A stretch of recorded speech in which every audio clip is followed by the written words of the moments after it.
Bravo, veramente bravo Rosario Farò con "Oh nonno mio". Salutiamo veramente tutti quanti i nonni che ci stanno seguendo, un abbraccio veramente a tutti quanti loro, e qua dobbiamo dire veramente un abbraccio enorme al nonno di Rosario Farò. Ciao nonno, come mi sta si seguendo. chiama nonno? Agatino. Come? Agatino. Agatino. Ma come mai questa canzone è dedicata al nonno Agatino? Spiegami. Allora, raccontami un pochettino nonno Agatino. Allora, ti dico le circostanze nelle quali l'ho scritta. Certo. Ma l'hai scritta tu questa canzone? L'ho scritta io, sì, come le altre, la mia musa ispiratrice, sei ancora tu, sì? come se non fossi stata mia. E torno da teatro e mi chiamano i miei che erano in ospedale, che il nonno lo stavano rianimando in 6 dottori.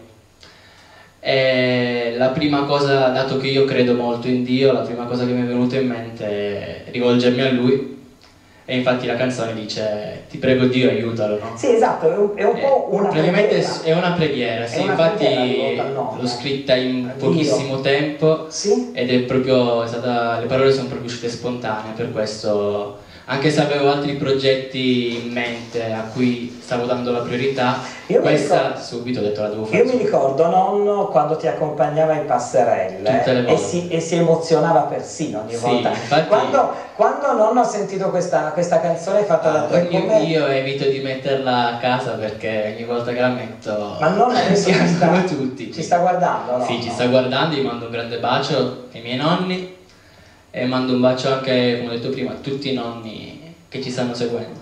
Allora, vediamo un pochettino che cosa ti stanno scrivendo. Allora, Vladi, voglio fare i complimenti a Rosario perché è un gran cantante, ma soprattutto un grande artista. Mi ricorda Ramazzotti perché scrive canzoni in base alle esperienze della vita.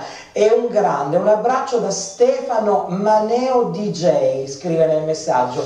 Buona giornata a tutti, bella voce del ragazzo, piccolo bacioni, scrive nell'SMS. Grande, sei davvero grande a cantare, ti scrive nel messaggio. Questo te l'ha scritto Raffaele. E poi si torna ovviamente sull'argomento che stiamo trattando. Cosa ne pensi di quello che stiamo trattando, di questi? Ho sentito tantissime tu sei giovane e ogni tanto ti capiterà di baciarti in pubblico davanti ad altre persone. Credo proprio di sì. Cosa ne pensi? Adesso andiamo anche al telefono. Allora, ho sentito tantissime cose, tra cui questa cosa qui dei baci in pubblico, e io penso che un bacio, perché bisogna nasconderlo? Se si ama una persona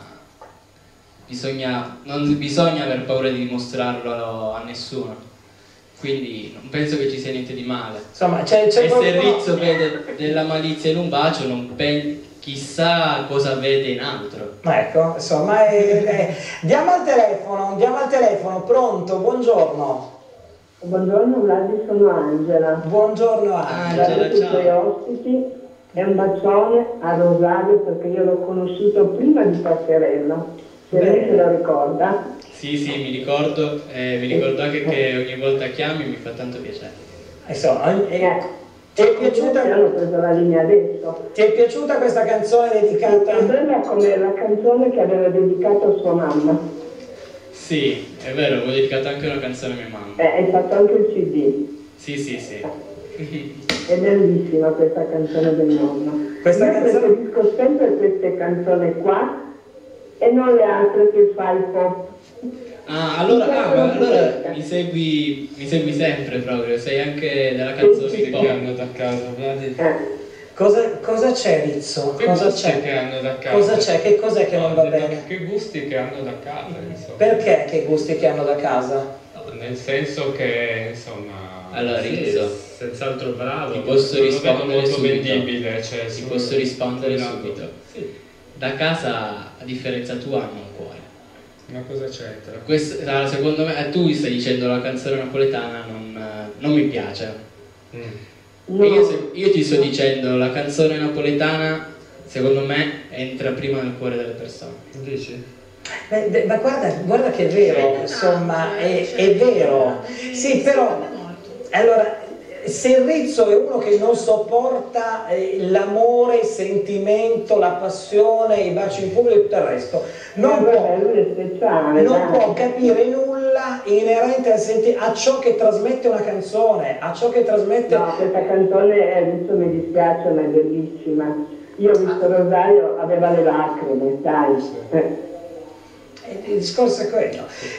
Angela, cosa ne pensi delle fusioni in pubblico, insomma il bacio davanti agli altri, insomma in mezzo alla gente? Se sono fatte con sincerità va bene, ma se sono fatte così per fare le comiche no, perché sinceramente è giusto anche come dice Rizzo, il bacio, l'amore deve essere rispettato. Anche perché cosa fanno? Tanti si baciano, in strada poi arrivano a casa si menano pure alla fine. È vero, è vero. Perciò non è più amore. Quante coppie, Vladi, che all'apparenza sembrano felicissime, dopo poi la moglie è vittima di violenza, ma fuori all'apparenza sembra la famiglia fantastica, non so. Vabbè, ma dietro ci possono essere mille risvolti. Noi stiamo parlando del comportamento in pubblico e stiamo dicendo, io penso sia molto importante distinguere, no? Quello che è un comportamento elegante, adeguato e non offensivo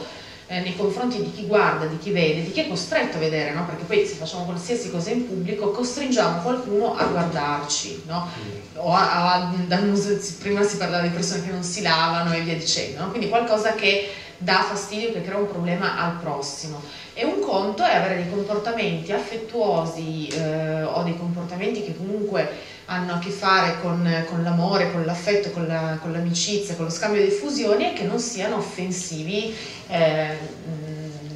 insomma, di chi è costretto ad assistervi. Quindi insomma ci sono delle cose che per eleganza si possono fare e altre che è meglio fare a casa propria. Io non vedo giusto dire che poi, se uno si bacia automaticamente ama. Noi no, ma infatti non stiamo sappiamo dicendo dietro questo. ogni storia del singolo ciò che è, anzi alle volte è solo, secondo me, esibizionismo. Va bene. Grazie Angela, buona giornata. Buona giornata a tutti. Grazie mille. Dicevo ancora qualche volta. E chi? Rosario? Ma Rosario quando vuole sa benissimo che può venirmi a trovare, che non c'è problema, lo sa. Grazie mille, ciao, buona giornata, buona giornata. Cosa lui c'è sempre stato, c'è sempre esatto, è un ragazzo che c'è, che ci crede, sì. Insomma l'esperienza l'abbiamo vissuta insieme in Passerella è stato bello, ecco, e ci sono alcuni che sono rimasti con noi. E prima di andare al telefono vi voglio leggere il messaggio di Federico che scrive: Vladi, non ci vedo niente di male, se due si vogliono bene, sono belli da vedere. Ciao Rosario, sei un grande, te lo giuro. Grazie. Come stai? Io bene, tu? Sto bene? Sì. Vuoi parlare con tua mamma? No, quindi parlo dopo. Dagli un bacio tu, gli parlo dopo per te. Parli dopo? Sì, ma lo sai che lo hai imbarazzato? L'ho imbarazzato? Sì, perché questa è una telefonata come se fosse una telefonata privata e tu la stai facendo in pubblico e questo diventa imbarazzante. Ma io non me ne vergogno di avere un cugino così. Ma no, ma non bisogna vergognarsi, anzi, perché ci mancherebbe, no, dico, lo imbarazzi perché questo è l'affetto, insomma, della famiglia, ecco, rivolto nei confronti di tutti, ecco, renderlo un pochettino, insomma, pubblico. Questo, Vladi, secondo me, sai cos'è? Esibizionismo dei sentimenti che una famiglia ha verso un figlio, verso chi che sia. Questo è mero esibizionismo. Ma ci sono popoli, culture, ci sono persone, no? Adesso mi è venuto in mente proprio un discorso anche culturale, no? Culturale, se penso a... Spiegate un attimo, quanti anni ha che la cugina di Rosario? Quanti anni ha? Quasi 20. Quasi 20 anni. Ti capita di uscire, sei fidanzata?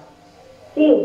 Sì. Quando esci col tuo fidanzato, c'è un momento di coccole in mezzo alla gente dove ci possono essere anche degli sguardi da parte degli altri? Il bacio in mezzo alla gente, mano nella mano, succede? Sì, succede.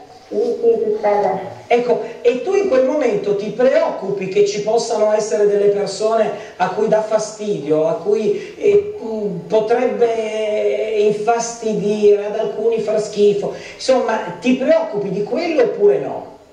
No, non mi preoccupo di niente. Non mi preoccupo di niente, perché sono due persone che si amano. Ma no, ma che complimenti, sono due giovani, sono due giovani, basta esibizionisti che chiamano e dicono ah ciao, ma te lo giuro, oh. Cioè, ma no, ma questi sono esibizionisti. Non ti dico nulla. Grazie intanto, un abbraccio, grazie mille. Brava, grazie mille, buona giornata, buona mattinata. 011 95 74